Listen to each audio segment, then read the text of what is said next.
Halo semuanya, hari ini kita akan ngobrolin sesuatu yang mungkin lagi jadi pikiran kita semua, hasil TKA 2025.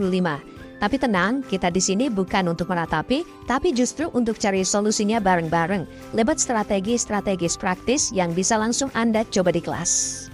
Oke, jujur aja ya, hasilnya mungkin bikin kita semua tarik napas panjang. Kita tahu kok gimana rasanya lihat anak-anak didik kita udah berjuang, tapi angkanya belum seperti yang diharapkan. Tapi ini bukan akhir dari segalanya, justru anggap aja ini sinyal, sebuah undangan buat kita untuk ngajar dengan cara yang lebih cerdas, bukan cuma lebih keras.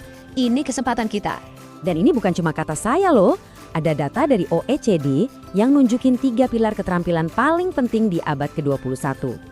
Ada literasi, numerasi, dan ini yang bakal kita bahas lebih dalam. Pemecahan masalah adaptif. Pemecahan masalah adaptif, kedengarannya keren ya, tapi artinya apa sih?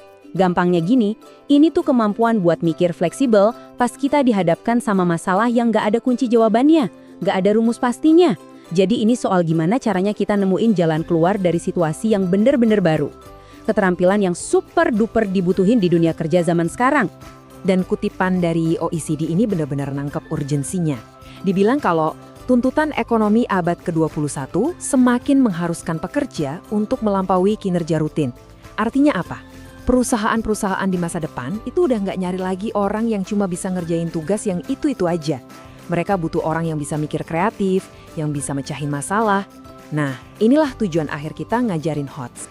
Nah, ini dia intinya. Solusinya bukan nambah jam les atau nasi PR setumpuk lagi, tapi mengubah cara kita memandang pembelajaran. Fokus kita sekarang adalah membangkitkan yang namanya keterampilan berpikir tingkat tinggi, atau biasa kita sebut HOTS. Inilah kunci buat membuka potensi siswa yang sebenarnya. Baik, sebelum kita bongkar satu persatu strateginya, kita samakan frekuensi dulu ya. Waktu kita ngomongin HOTS, sebetulnya apa sih yang kita maksud? Yuk kita pastikan kita semua ada di halaman yang sama. Jadi, HOTS itu bukan cuma satu skill, tapi gabungan dari banyak cara berpikir. Ini bukan lagi soal hafal rumus, tapi soal bisa menggunakan rumus itu untuk memecahkan masalah baru. Bukan sekedar tahu fakta, tapi bisa menganalisis, mengevaluasi, bahkan menciptakan sesuatu yang baru dari fakta-fakta itu. Lompatannya jauh banget kan? Nah, gambar ini ngejelasin perbedaannya dengan gamblang. Coba lihat kolom kiri, mengingat, memahami, menerapkan, itu fondasinya, penting banget. Tapi tujuan akhir kita ada di sebelah kanan. Menganalisis, mengevaluasi, menciptakan. Disinilah siswa kita berhenti jadi konsumen informasi dan mulai bertransformasi jadi produsen pengetahuan. Keren kan? Terus, apa sih bedanya HOTS sama yang biasa kita kenal LOTS? Gini deh, anggap aja LOTS atau Lower Order Thinking Skills itu fondasinya. Penting banget, isinya mengingat, tahu, dan bisa menerapkan rumus. Tapi HOTS, wah ini naik level. Ini soal menganalisis kenapanya, mengevaluasi mana yang lebih baik, dan bahkan menciptakan solusi baru. Nah, kerangkanya itu jelas banget kalau kita pakai taksonomi Bloom. Lihat deh, level C1 sampai C3 itu mengingat, memahami, menerapkan, itu wilayahnya LOTS. Itu zona nyaman kita. Tapi tantangannya adalah gimana caranya kita dorong siswa naik tangga ke C4, C5, dan C6. Menganalisis, mengevaluasi, dan puncaknya mencipta. Nah, disitulah HOTS bermain. Kenapa sih kita ngotot banget soal HOTS? Karena HOTS inilah yang jadi bahan bakar untuk 4C, keterampilan super penting abad 21. Critical thinking, creativity, collaboration, dan komunikasi. Ini bukan cuma jargon loh, ini beneran skill yang dicari di mana-mana dan jadi penentu sukses mereka nanti. Kutipan dari John Dewey ini benar-benar kena di hati kita sebagai guru. Tugas kita itu bukan cuma ngisi gelas yang kosong dengan informasi, tapi menyalakan api keingintahuan. Jadi pertanyaannya sekarang, gimana caranya kita menciptakan kebingungan yang positif di kelas? Kebingungan yang bikin penasaran, bukan yang bikin frustrasi. Oke, teorinya cukup. Sekarang kita masuk ke bagian yang paling ditunggu-tunggu. Apa yang bisa kita lakuin besok pagi di kelas buat mulai melatih skill ini? Anggap aja ini kotak peralatan pertama Anda.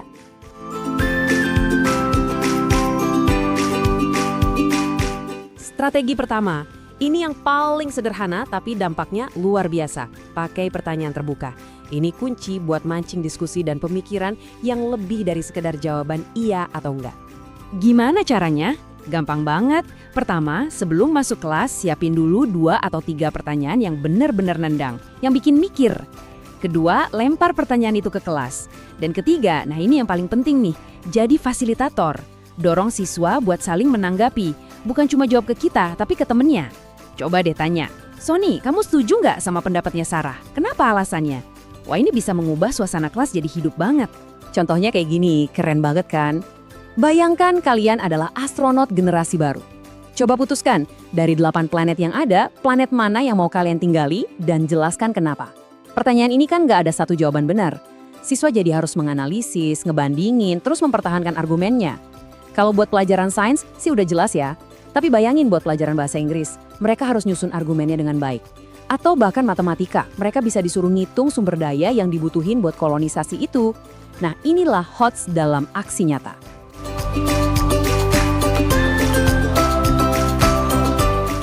Strategi kedua, ini tentang ngasih kekuatan ke siswa buat menilai proses belajar mereka sendiri. Tujuannya apa? Buat ngebangun yang namanya metakognisi. Gampangnya, kemampuan buat berpikir tentang cara kita berpikir. Nah, disinilah beda besarnya. Kalau daftar periksa atau checklist, itu kan cuma mastiin tugas selesai. Udah nulis nama, checklist. Tapi kalau rubrik, wah ini beda level. Rubrik itu ngajak siswa buat mikirin kualitas. Jadi pertanyaannya bukan lagi udah selesai belum, tapi seberapa bagus pemahaman saya. Argumen saya udah kuat belum ya? Apa yang bisa saya perbaiki? Ini lompatan besar menuju pembelajar yang mandiri.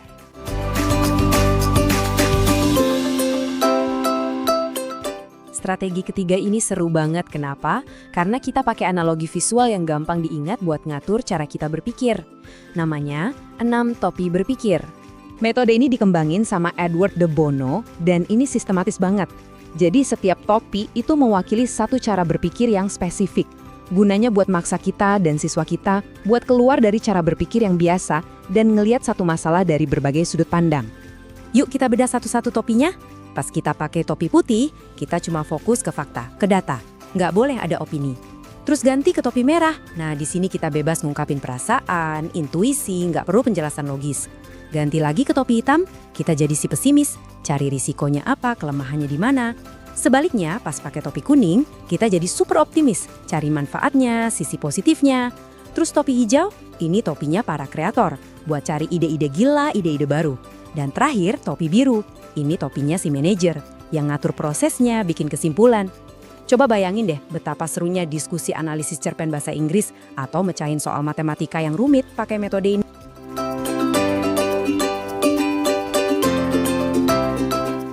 Jadi apa itu PBL? Gampangnya gini, kita balik logikanya. Biasanya kan kita kasih materi dulu, baru soal. Nah di PBL kita kasih masalahnya di depan. Justru dari masalah itulah rasa penasaran mereka muncul. Mereka jadi detektif yang harus cari tahu sendiri konsepnya buat mecahin masalah itu. Keren kan? Dan ini nggak ngawang-ngawang loh, ada 5 langkah yang jelas banget. Pertama, kasih unjuk masalahnya. Kedua, bentuk kelompok belajar. Ketiga, kita dampingi mereka saat investigasi. Keempat, bantu mereka buat presentasi atau laporan. Dan yang terakhir, yang paling penting, kita ajak mereka refleksi bareng. Biar lebih kebayang, kita ambil contoh di kelas matematika. Daripada cuma kasih rumus, gimana kalau kita kasih tantangan? Gimana caranya kita bisa mengurangi sampah plastik di sekolah pakai data statistik? Nah loh, mereka jadi harus ngumpulin data, analisis, cari solusi, sampai bikin proposal. Semua level HOTS kepake dalam satu proyek yang relevan.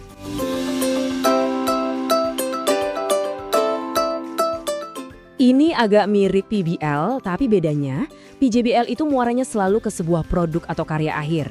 Jadi siswa nggak cuma mecahin masalah, tapi mereka benar-benar bikin sesuatu. Bisa berupa video, model, presentasi, apapun. Mereka kerjasama buat gali satu topik dunia nyata secara mendalam.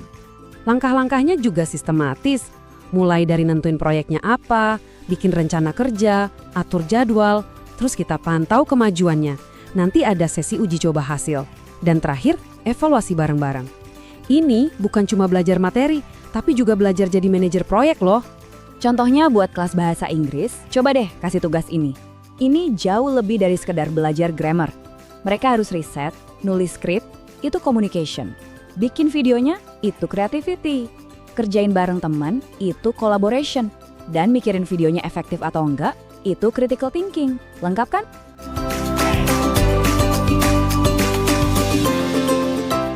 Kutipan dari Jerome Bruner ini benar-benar menangkap esensinya. Siswa itu belajar paling efektif bukan saat jadi pendengar pasif, tapi saat mereka terlibat aktif. Jadi, anggap aja kelas itu bukan bioskop di mana siswa cuma nonton, tapi sebuah laboratorium tempat mereka bereksperimen dan menemukan. Dan ini dia peta petualangannya. Model pembelajaran penemuan ini punya 6 tahap yang jelas, mulai dari mancing rasa ingin tahu siswa di tahap stimulasi, sampai mereka bisa menarik kesimpulan sendiri di tahap generalisasi. Yuk, kita telusuri satu persatu. Tapi sebelum kita bedah modelnya, ada satu senjata ampuh yang perlu kita kuasai. Pertanyaan referensial. Ini tuh bukan tipe pertanyaan yang jawabannya bisa di Google dalam 3 detik. Ini adalah pertanyaan terbuka yang nggak punya satu jawaban benar, yang justru memicu diskusi, opini, dan pemikiran mendalam. Coba deh lihat contoh dilema ini. Nggak ada jawaban benar atau salah yang mutlak kan? Siswa dipaksa untuk menganalisis situasinya, menimbang-nimbang berbagai pilihan, bahkan mungkin menyentuh sisi empati dan etika. Satu pertanyaan sederhana kayak gini aja udah bisa memicu seluruh rangkaian proses berpikir tingkat tinggi. Langkah pertama adalah stimulasi. Tujuannya simpel banget, bikin siswa penasaran. Kita mau mereka melihat sesuatu dan dalam hati mereka bertanya, "Loh, kok bisa gitu? Ini apaan ya?" Kita mau menggelitik rasa ingin tahu mereka. Di sini, peran Bapak Ibu Guru itu kayak sutradara yang lagi membangun adegan pembuka yang bikin penasaran. Bisa dengan menunjukkan video singkat yang aneh, kasih gambar yang memprovokasi, atau lempar pertanyaan yang jawabannya nggak terduga. Pokoknya buat mereka berhenti sejenak dan mulai bertanya-tanya. Ini contoh yang konkret banget. Seorang guru bahasa Arab cukup menampilkan potongan dialog ini dan nanya ke kelas. Kira-kira mereka lagi ngomongin apa ya? Cuma dengan pertanyaan sesimpel itu, siswa langsung didorong untuk mengamati, cari petunjuk, dan bikin tebakan awal. Proses penemuan pun resmi dimulai. Setelah rasa penasaran mereka terpancing, kita masuk ke tahap pernyataan masalah. Di sini, kita bantu siswa buat mengubah rasa penasaran tadi jadi sebuah pertanyaan yang jelas dan bisa diselidiki. Dari yang tadinya cuma, menarik, jadi, oke, ini yang mau kita cari tahu. Misalnya, gimana sih cara menyapa dan menanyakan kabar dalam bahasa Arab? Kalau misi udah jelas, sekarang saatnya siswa kita pakai topi detektifnya. Ini tahap pengumpulan data. Tugas kita adalah menyediakan lokasi penyelidikannya. Bisa dengan ngasih teks bacaan, video, atau sumber belajar lainnya. Mereka secara aktif mencari informasi untuk menjawab pertanyaan yang udah mereka rumuskan sendiri. Semua data yang dikumpulkan tadi kan masih mentah ya, kayak kepingan puzzle yang berantakan. Nah, di tahap pengolahan data ini, siswa mulai menyusun kepingan-kepingan itu. Mereka mengelompokkan info, mencari pola, membandingkan temuan. Disinilah informasi mentah mulai diolah jadi pemahaman yang lebih bermakna. Tahap verifikasi ini adalah momen pembuktian. Siswa mempresentasikan temuan awal mereka ke teman-temannya. Menurut kelompok kami, polanya begini. Lalu kelompok lain bisa menanggapi. Apakah kesimpulannya logis? Ada bukti yang kelewat nggak? Ini adalah proses check and recheck yang krusial untuk memantapkan pemahaman mereka. Dan inilah puncaknya, generalisasi. Setelah lewat semua proses tadi, siswa akhirnya bisa menarik sebuah kesimpulan umum atau prinsip. Mereka nggak cuma tahu satu contoh, tapi paham polanya. Oh, jadi kalau mau nanya kabar polanya gini ya. Mereka nggak cuma dikasih tahu rumusnya, mereka menemukan rumusnya sendiri. Itulah momen aha yang tak ternilai harganya.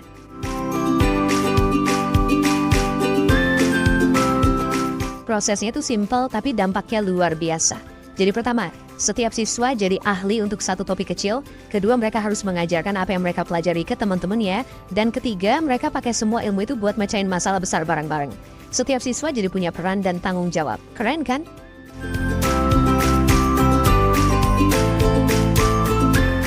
Alat kedua adalah graphic organizer atau pengatur grafis. Anggap saja ini cara kita untuk menggambar pikiran. Bisa pakai peta konsep, diagram alur, atau tabel perbandingan. Alat-alat visual ini bantu banget siswa untuk menyusun ide-ide yang rumit jadi lebih teratur dan mereka bisa lihat hubungan antar konsep yang mungkin tadinya nggak kelihatan.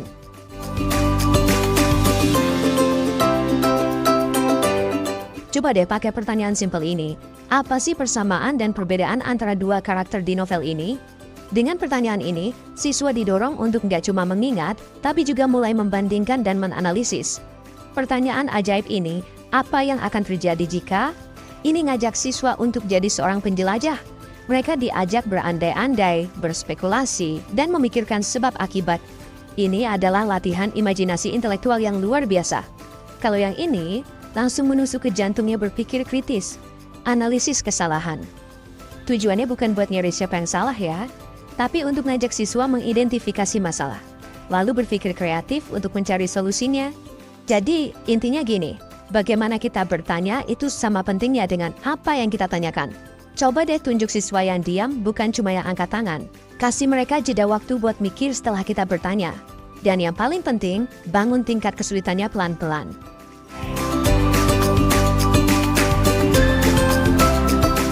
Kita mulai dari yang paling dasar.